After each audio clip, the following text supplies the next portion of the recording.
perception doesn't seem to be his strong suit. So, so yeah, there's been a lot of really good research for that.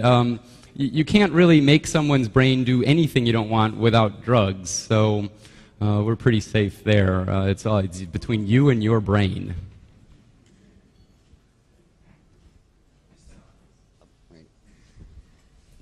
Have you looked at any of the other electronic brain-altering technologies like transcranial electric stimulation or TMS or RTMS, the magnetic field pulsars?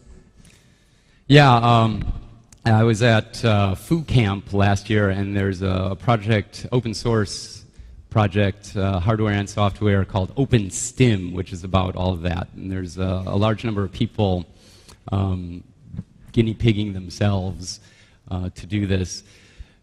They've been getting some pretty good results, and evidently, according to people I was talking to, in Netherlands they're using this and getting some good results for helping people with all sorts of physical ailments like weak kidneys or people who have trash livers from alcohol or hepatitis, which is kind of bizarre because I don't know how that mechanism could work, but evidently it is working.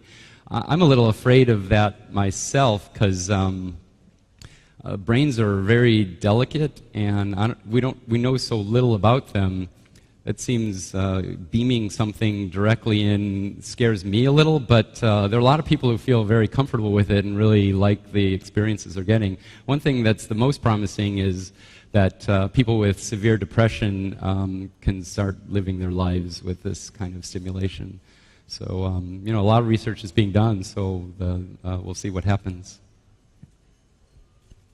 Is everybody susceptible to this entrainment, or are some people more, can they more easily adjust to the machine?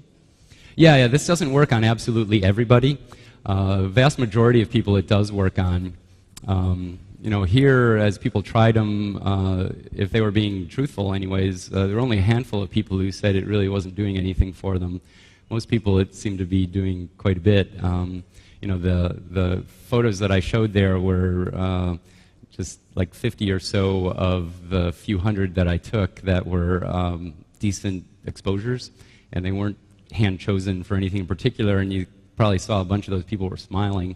So, yeah, I'm really, really amazed at how effective this thing is, because it really is a very crude simplification of all the stuff I've been working on. So it seems our brains are geared towards doing this kind of stuff, and who knows why. We don't even know why brains produce these kind of patterns when you measure them. The only kind of thought that, theory that I've heard that makes sense to me is that, you know, our brains are tons of parallel processing. So there's a part over here saying, you know, when I hold up my hand, there's a part saying, oh, that's the color of a white person's skin, and oh, there's these little tubes, and oh, they're connected to this thing, and oh, that's a hand. You don't think of it that way. You just, I put this up, and you go, oh, he's holding up his hand.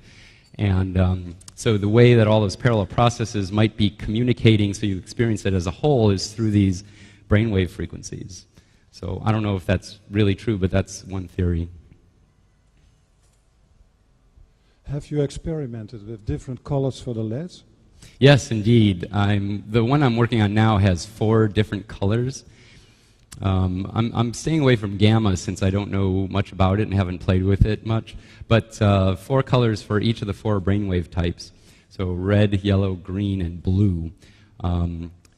I'm getting some pretty good results with it, but I'm not sure if it's because of the colors or because I'm spacing them out in 4 different parts of an eyeball. But when I have the different LEDs, each with their own brainwave type for each eye, it seems to make it easier for the brain to synchronize to it, to entrain to it. And I don't know if the color is part of that or the space. I'll have to experiment a little more. But the colors are cool, so why not use them? People tend to experience all sorts of different colors, even though that's just a blinking red light. People experience patterns, and some people experience, you know, more representative kind of things like horses or hearts, or but usually people experience kind of geometric things, but all sorts of colors, not just red, but it's just a red blinking light.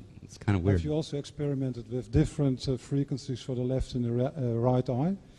You know, I haven't played with that. I kind of go by intuition for this stuff as for what I want to play with. You know, my intellect and curiosity make me want to experiment more, so I probably will as I have time. But since my time is so limited because there are so many cool things to do, I've just been going more with my intuition. And my intuition tells me that if everything is synchronized to one thing, that your brain will sync to it better. And I don't know if that's true or not, but that's sort of where I've been headed. Have you tried and looked at the EEG while doing the brain machine? Once. I met these guys after the Maker Faire who had a robot there who started a robotics conference that turned into a very popular annual robotics conference that is only for robots that mix drinks. And he had at the Maker Faire an example of one that hooked up with OpenEEG with his open source software that he wrote, which is really cool, called Brain Bay. And it would determine the perfect, or the state of your brain, your being, so you'll get the perfect ratio of vermouth to gin for a martini. And that's actually pretty silly, but it was fun. But his brainwave stuff really does work, and I was playing around with it with him with the brainwave machine on, and it really did follow that sequence. And I never knew, that was the first confirmation I had that it's really going on. It felt like it's going on, but how do you know until you measure it? And that's why one of the other reasons I'm building my open EEG machine is to play around with that and make sure people's brains are synchronizing to this more easily. Hi, I've had a couple of goes on the machines, and they're really cool. But some of the hallucinations that I've had are really, really bright. Kind of spinning white light kind of forming and stuff. And just on a kind of a safety kind of note, is it safe for the eyes? I mean, is there any possibility of, aren't they brain strain or something? You know, if the hallucinations are really vivid? No, vivid hallucinations have never hurt anybody as far as I know. Okay. So, I mean, what did you think of your hallucinations? Were they scary? No, they were absolutely fantastic. No, they were great. I mean, you've got to do it. But I was just thinking maybe, because the LEDs that you use are very bright. Have you tried it with different powered LEDs? Could you get a better effect with bigger LEDs or more of them?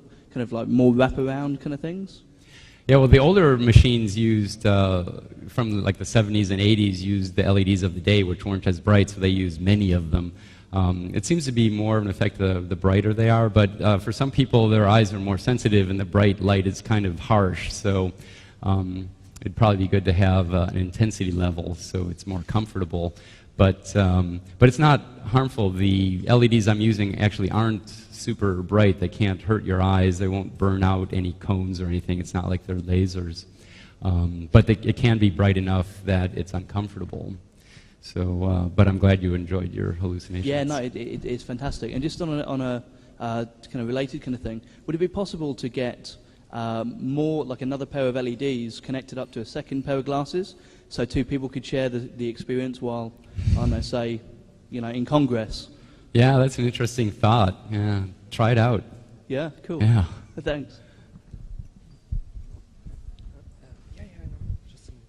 Okay, last question, because we're running out of time. I guess you'll be around for a while? I'm not going anywhere.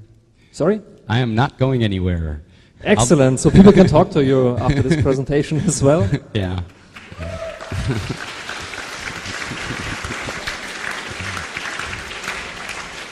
Now the final question. Hello. Hi. Hello. Have you actually measured the brain waves while a user is using this kind of machine, just to actually check that the brain is actually synchronizing and it's not just an illusion by the user? Yeah, like I said in the question before, that guy with the drink mixing robot who does the brainwave stuff, I actually had confirmation that it at least worked for me. I haven't tried doing that with anyone else. So yeah, there's been a lot of research with this stuff, and it's definitely shown that a lot of people's brains do synchronize to these external lights and sounds. So not everybody, but most people. And it's a lot of fun. So try it out for yourself, see what it's like. It's your brain, use it well.